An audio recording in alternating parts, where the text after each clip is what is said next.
When Toby Fox dropped the first chapter of Deltarune on October 31st, 2018 under the guise of a survey program, no one quite knew what to expect.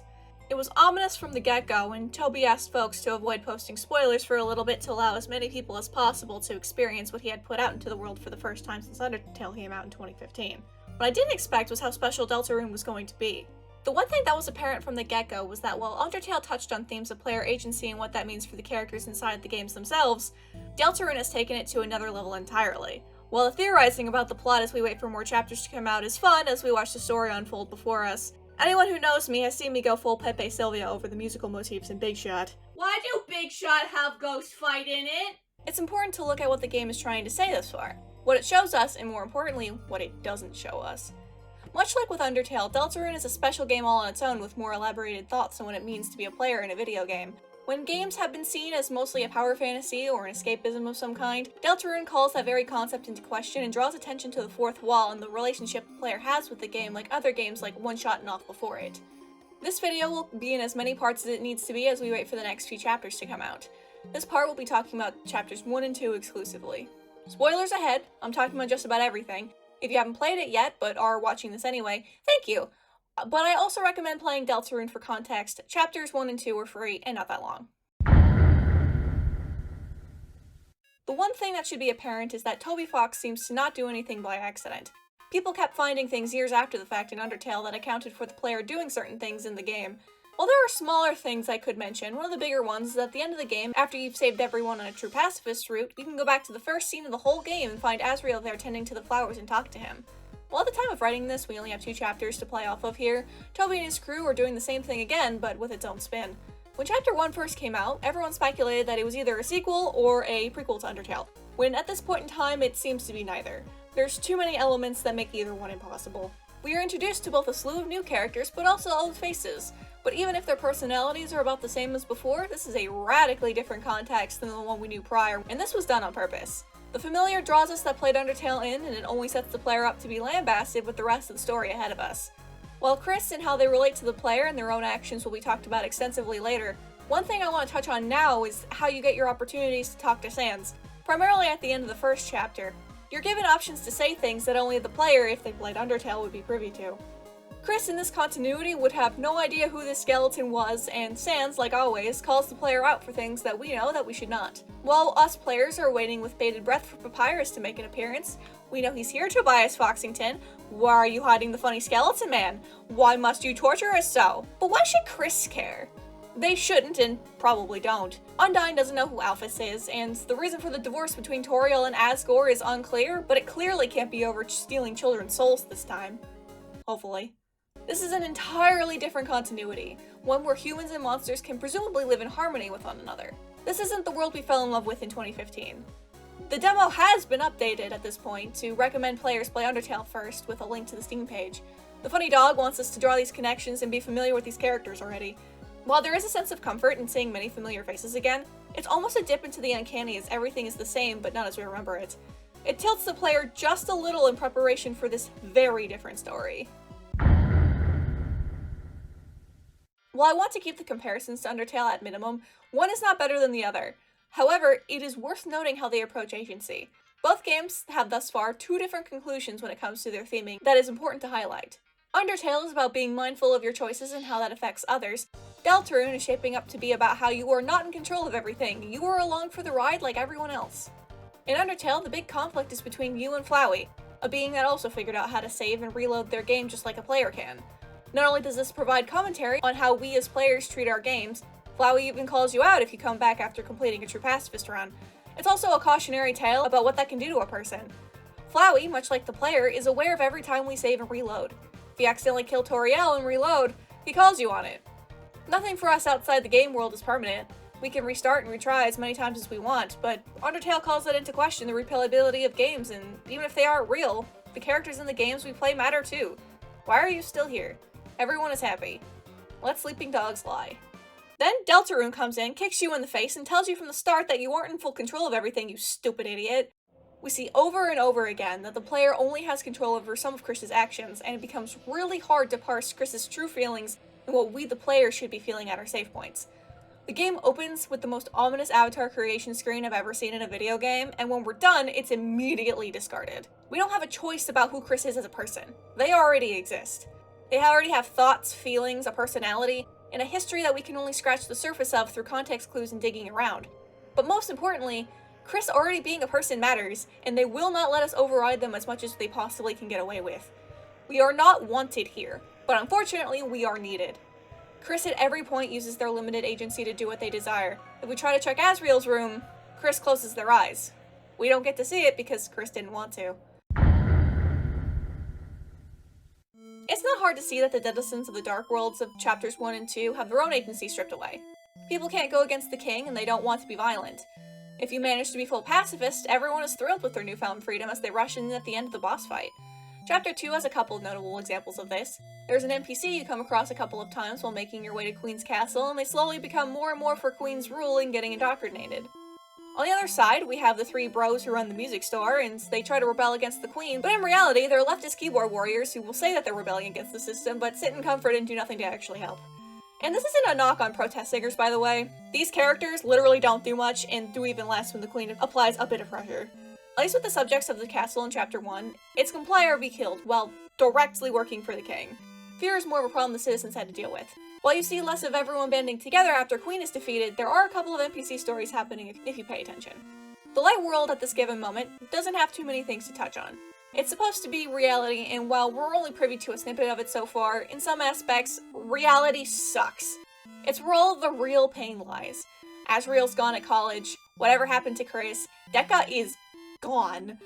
Rudolph is in the hospital, Toriel and Asgard are divorced, and Burger Pants, well, he's a millennial working at a minimum wage job and hates everything, and we don't need that much of a reminder, Toby. People of the Light Worlds do have agency to act on their choices, but the most we've seen thus far is Susie being the school bully because she's lashing out for her own sense of control with what little power she can muster. The game itself also doesn't seem to treat Kris very well. The game tells us that we're Kris, but no we aren't. We are in the game as a separate entity from Kris. There's a delineation between us, but the narrator conflates the two. It wants to provide a similar experience to Undertale, when this is already ramping up to be a very different story. When you check the mirror in the hallway at the beginning of Chapter 1, the flavor text says, "It's only you." Unlike the "despite everything, it's still you," or even the "it's you" from Undertale. There's almost a dismissive tone to it. How much of this is Kris influencing this flavor text, I couldn't be sure, but if we take it as a separate entity, it reinforces that we aren't very special, or maybe it's just thinly veiled disgust. There's no hope or kindness here, it's dry. The game told us we were Kris, but who was that line truly directed towards? When we finally get to the Dark World, the stats page shows as a level 1 human, and the description is, body that contains a human soul. Now there's a lot we could unpack with that. It's not really a normal description of a person, is it? They've been reduced to just their body, but Kris is still in there even if we have control. When Ralsei joins us, it changes to level 1 leader, commands the party with various acts. The new role. We were made the leader, but did Kris want that? We have to be the leader because we are in control and are the main character. The game doesn't care about what Kris thinks. The opening character creator may be the first instance of showing us a glimpse of what to expect. Something that's important to not forget. Once Kris and Susie enter the Dark World, we override Kris's save and there's nothing we can do about it. We don't get the option to write to another file. We have now overwritten their soul whether we wanted to or not. You could always not save, but then you couldn't ever turn it off. If we wanted to see what the game has to say, we have to take agency away from Kris. While it's currently unclear how self-aware Kris is with only 2 chapters out, what is apparent is that Kris knows that we are inhabiting their body and is capable of removing and replacing us back into their body at will. I can't speculate too much as we simply don't have enough to go on, but for whatever reason, likely us overriding their soul at the start, Kris needs us to continue forth whether they like it or not, but they can't let us be in full control. Kris as a protagonist thus far is interesting because while we don't see them traditionally talk while we observe them like many video game protagonists, they still have their own free will and personality. We are not to put ourselves onto Kris and we can't. The player is an entirely separate entity to Kris when it comes to the storyline. We are a separate character that only Kris seems to be aware of if turning them to face the camera, us, every so often after cutscenes and is anything to go by. We are omnipresent. One really telling bit about how Kris feels about all this is after the fight with Neo Spamton. In an effort to free Spamton, the party inadvertently kills him after they all thought cutting the streams would set him free. Susie is the one that makes the group talk about what happened, and Ralsei dismisses most of it as nonsense and an act of toxic positivity to not worry Kris and Susie too much. When given the yes or no prompt, when you pick yes, it's strained, and while the screen is more sweet, showing Kris's preference for Susie, it's not what Kris wanted to say. They still get goosebumps and are shaken by what happened. If you say no, this is what they wanted to say all along, and we learned that Kris yelled it. They are not okay with us being here, but they don't have a choice. When they struggle to move much, when they remove the player from their body. Spamton is also the only character so far to mention Kris's soul at all in chapters 1 and 2. To see the window of what Kris truly is. There's also a little bit that we get from Noelle at the end of chapter 1 where she mentions that Kris is more talkative and nicer than they have been in the past, making comments about how Kris constantly scared her when they were much smaller. While it is difficult to claim Kris was a bad kid, at the very least they had a slight mean streak for some reason or another. Nothing that I would say would be too far, but there is clearly something bubbling under the surface that Kris for some reason doesn't want to vocalize. We have to use Kris as a puppet, and there was nothing we could do. Susie thus far has been one of the most interesting aspects of Deltarune from a meta perspective. We have never been in fully control of Susie. In both chapters thus far, we have had moments where we as the player cannot provide any input whatsoever and are captive audiences to Susie's actions. From the first battle with Lancer until she joins us for real, we can only warn our foes about her so that they don't get hurt if you're going for a true pacifist run. And then when she does join us for real, it's of her own volition after she realizes that friendship was cool actually. But that doesn't mean that she drops having her own agency. We have to sit and watch as Susie solves a puzzle by herself and almost kills Lancer. Our agency is taken away. We can provide a suggestion, but this choice doesn't matter at all in the slightest. Susie will do what she wants. In chapter 2, we get more of the same with more moments that don't revolve around the player. I mean, why would they? She doesn't know we exist. Susie is the one who encourages herself and Ralsei to have their own actions going forward. Of course, Kris and us wouldn't have all the answers to a solution. Susie is the biggest roadblock to the player having control. She's doing her best to give agency back to the characters involved in the story, whether she knows it or not. There's an entire section of Ralsei and Susie hanging out that we as the player and Kris just don't get to see. We can only learn a little bit of what happened afterwards when the party meets back up again. Toby Fox and crew have made this a real, living, breathing world that we only get a snapshot of. The last notable thing from Susie in chapter 2, aside from the conversation about the Spamton fight, is the date with Noelle. The awkward, cute lesbians who clearly have feelings for one another, and while we get two options to help her out, we are once again forced to sit and watch these teenagers fumble. Susie doing all these things, and especially trying to encourage Ralsei to have more of a backbone with actions, only reinforces that we are an intruding force in the story. We may be here for a reason, but are not wanted. She fights the notion of just being a character at every turn. She is a person. To round out the last of our trio, Ralsei. This won't touch on the Ralsei is evil or sus or any of those theories, but Ralsei is an interesting cog in the agency machine. Out of all the characters, it is unclear how much Ralsei is aware of. He is the one that pushes the story forward the most, the one who sticks to the script. He shares the prophecy in chapter 1 and is aware of the problems not sticking to the script will bring. He's a doormat, especially in chapter 1 as he's desperate for Susie and Kris to fulfill the prophecy and will do anything in the nicest way he can to get things to move forward, even being okay with whatever method Kris thinks is best, even though he will advocate for pacifism. Ralsei keeps pressing the group forward to prevent the Fountains from causing chaos. While living in the cyber world would be nice as Birdley and Noelle hope for, at this point in time, we can do nothing but believe the little goat man that it will be the end of the world if it's not sealed and contained. Maybe Ralsei is wrong, but we don't know at this point if this is the case.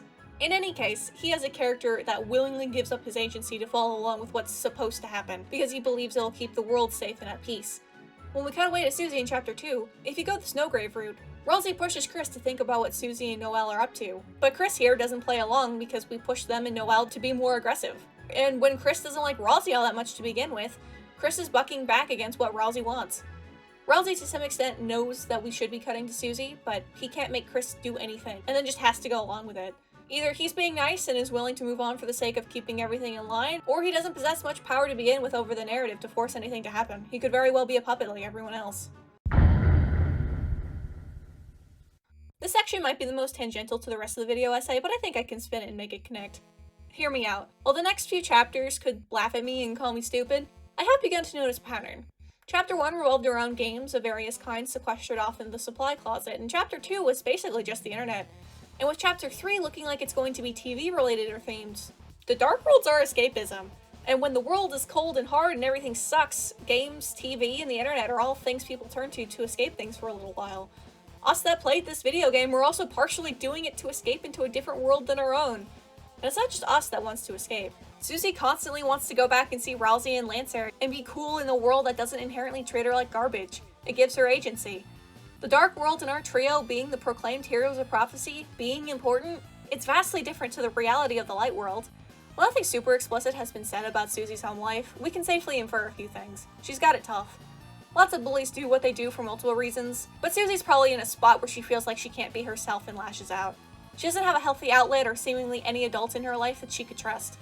Luckily, it seems like Toriel will be one for her as we continue, hopefully. We see her open up and honestly maybe be a bit annoying to the people in Chapter 1, but other than her bulldozing some folks at the start, she's not actively hurting anyone. When Chapter 2 rolls around, while she has some habits and can't fully be honest about her feelings for Noelle, it feels like she finally gets to be herself in this escapism and build that confidence. Regardless if there was a prophecy or not, Susie would come back. And while some escapism is good, keeping the mind fresh and not miserable all the time is important, it can be too much.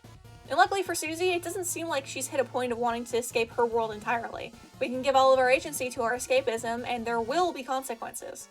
So far, we only have a hint of this when Ralsei says we can't just not seal the fountain. Bad things would happen no matter how nice and perfect the cyber world seemed to be. I hope we lean further into this somehow with the remaining chapters, but if we don't, it's good that it was even touched upon. Sweet baby bean Noelle, who is the embodiment of lesbians everywhere, liking mean girls. And who could blame her? While I've talked mostly about the true pacifist run thus far, and for good reason, it seems like this was the intended narrative set out for the game. However, I would be remiss if I didn't bring up the Snowgrave route. While Susie is taking away our agency through normal story progression, we force Kris and Noelle down a path that's royally screwed up. Like with the genocide route in Undertale, the Snowgrave route is something that you have to initially go down. You have to keep pushing Noelle further and further and further. She gets more and more powerful, she kills more and more residents of the Dark World until she gets pushed to the point where you make her most likely kill Birdley. We don't see him wake up when everyone else comes back to the Light World. There is a real chance that he will not return as a living, breathing character in future chapters. The rest of the chapter is fundamentally changed, not having to deal with the puzzles. We don't even get to see the Ferris wheel scene. Kris in this route refuses to go along with Ralsei, refuses to cut away to them. Snowgrave pushes Kris to rebel against the story. There's two interesting narrative options here that reflect on aspects of Kris and why Kris would do such a thing. One, we are simply continuing to enforce our will on Kris, continuing to make them, and by extension Noelle, a puppet because that's what we think it should be. Or, Kris is rebelling against the story to take out their lack of agency on Noelle because they've been powerless over their own narrative for who knows how long. They're perpetuating a cycle to claw at some kind of agency. The worst part about this, though, unlike Susie who gains confidence from genuine friendship and the temporary escape, Snowgrave gives Noelle confidence through forced violence. If you head to the hospital afterwards, her father is surprised at how aggressive she is playing the Dragon Quest parody. Whereas in the normal route, she is more apprehensive and hoarding healing items like crazy. She just like me for real. Noelle doesn't believe what happened was real, it was all a dream, and for that dissonance creates the ability for her to take that power and transfer it into her attitude in her real life, as screwed up as that is. You revoke her agency and push her to her limits, and while we have no idea the full repercussions of this route yet, it fundamentally changed Noelle forever. Here's where things get super interesting, with our secret bosses, Jebel and Spampton. Both of these bosses have cracked in some way. They've been forced to contend with something that has made them no longer who they once were. To quote Friedrich Nietzsche, "And those who were seen dancing were thought to be insane by those who could not hear the music. There is always some madness in love, but there is also always some reason in madness." Women was God's second mistake. Okay, maybe we don't include that last one on the list. The point is, Jebel embraces a level of nihilism, and not the cringe kind of sucks all hope out of life like it's the world's worst silly straw. The cool nihilism that allows you the ability to do whatever you want, to have agency over what you do. Your life is your own. And Jebel wants to stay locked up for eternity. Well, I may not be into it, but it's his prerogative, I guess. Jebel knows more than he wants to elaborate on. He's aware that everyone in Chapter 1 are basically just playthings, cards or pieces. He himself is the only instance of a Joker card. This self-awareness seems to have made him go mad. He's willingly imprisoned in a cell all by himself away from others. His limited power is to be away from everyone else. We are unsure of how long he has been sequestered away from everyone else, and I'm not inclined to take any of the things he says literally or at face value. He embraced chaos as a way to cope with learning too much. It's like if Ed from Fullmetal Alchemist fused with Nietzsche and then fell off a cliff. The funny jester may have some knowledge about what is to come, but has decided to let the pieces fall where they may. The trio may not have what it takes to stop the night, but Jebel doesn't particularly care all that much. Not ambivalent, but kinda in his own little world to cope with learning too much. Spampton here is where things really ramp up when it comes to his agency. He's a washed-up, grubby little man living in a garbage can who became corrupted somehow, either through neglect from a lightener or what have you. Unlike Jevil, Spampton has more blatant commentary on agency. He is literally a puppet in his fight, and unfortunately for him, his strings were his life support and he ends up dying anyway should you choose to cut his strings. Spampton has never had agency of his own from what little we know about him. Like with Jevil, we have to go through some hoops to unlock his boss fight. Spampton is also the first one in the narrative to make direct reference to Kris's soul. Or really, us, and Desire's it. If any of the rules from Undertale carry over, it seems like the people of the Dark World don't have souls of their own. Or maybe Spampton's a special case. I won't speculate too much here. He is aware of having a soul means you have agency, even if he doesn't outright say it. He wants to be free, but unfortunately for him, he cannot be the main character of the story. That's us. He cannot achieve the level of free will that we do. Spampton isn't even allowed to have his own boss theme be completely unique. Well, it makes sense to have his theme play into the melody, and to have the freedom motif, as the fan bases call it, that appears in World Revolving and Big Shot. Interesting we settled on that one. He has Ghost Fight and Power of Neo in his theme, both songs from Undertale. While Toby isn't afraid to reuse his songs or remix them, look at like the 6 versions of Megalovania that exist. It's where these motifs are from that get my brain turning. Ghost Fight is used in Napstablook, Muffet, and the Mad Dummy fights. Napstablook is depressed and doesn't feel like he has much agency in his life. Muffet was tricked by Mettaton, effectively removing her agency to make an informed decision. And the Mad Dummy who can't truly achieve happiness unless you do the Mad Mew Mew fight, and help him find happiness. They were stuck. It aligns from where Spampton currently is as a character. Power of Neo, though, is interesting. Mettaton created agency for himself, but the power of Neo only happens in the genocide route of Undertale. It's supposed to be a super powerful form when it's actually one of the easiest fights in that route. Neo Spampton even looks a little bit like Neo Mettaton. He thought this form would give him the ability to take his life back, but it was unable to. But who knows? Don't get me wrong here, I could be off my rocker. While I see parallels here with how the motifs share similar themes between characters, we don't have anything directly connecting the stories together. So consider this music section here an asterisk until we get more chapters. And the analysis of the motifs from Undertale are to be more fun than say anything explicit about the text. The games aren't, at time of writing, connected other than sharing a few characters and some motifs. If Toby Fox came out tomorrow and said he used the motifs because haha funny music go burr, I just have to take it I guess and throw my non-existent English degree in the garbage. The texture added is fascinating. I don't wish to imply the inherent link between the games being connected in some multiverse kind of way. I'm not a theory grifter, but looking at where these motifs have also been used is worth looking into. So I've talked about how much the player doesn't matter, and the agency of others around you are also important. As I was playing the beginning of the game again to capture footage for this video, another thing started to click. And it's here I wanted to get into the specifics on how the game really does treat everyone, including the player, in more specific ways. No one can choose who they are in this world. But as we saw, this isn't explicitly true. Susie and Snowgrave Noelle are perfect examples of this. Susie, as she is still a mean girl, softens up as she finds real friendship, and Noelle and Snowgrave becomes more confident and assertive. While no one can choose who they are born as, we can choose who we want to be. Ralsei wants to be what he was assigned in his role, but it's starting to seem that more and more will get pushed back. As I sit here, I'm left wondering how much of this is really going to change and turn on its head. Ralsei says something at the beginning when you meet him in Chapter 1. The 3 of them are going to change the world, and it's their destiny to do so. It feels a little oxymoronic when you think about it. It seems like a nothing statement at first, but when taken into the context of everything else so far, they have the power to make change and stop this calamity. But only for this calamity. It's restricting in order to provide freedom. What's also worth noting is that the text here is yellow. Emphasis on the importance of these statements. While we only have 2/7 of the game thus far, Deltarune has managed to lay the groundwork for some fantastic theming already.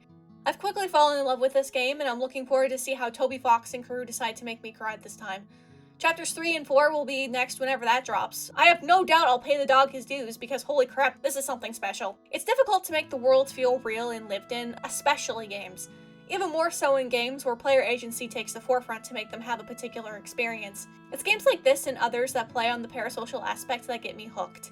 It's games that aren't afraid to say nuh-uh to me. To take away my control in a meaningful way and fight back against me, it sends a chill down my spine and puts a smile on my face. This is something that can truly only be done in games, and I'm glad Deltarune is taking full advantage of it. There's a lot to chew on here, and I'm anxiously awaiting to see where this goes. If there's anything in relation to the theming you feel like I overlooked here and missed, please put it in the comments and I'll make sure to put it in part 2. My goal here is to be thorough, but also in broad strokes that gets the point across without being repetitive. If you want to stay tuned for more of my thoughts on Deltarune and whatever strikes my fancy, don't forget to like and subscribe. It lets me know all this effort is worth it. Take care, everyone!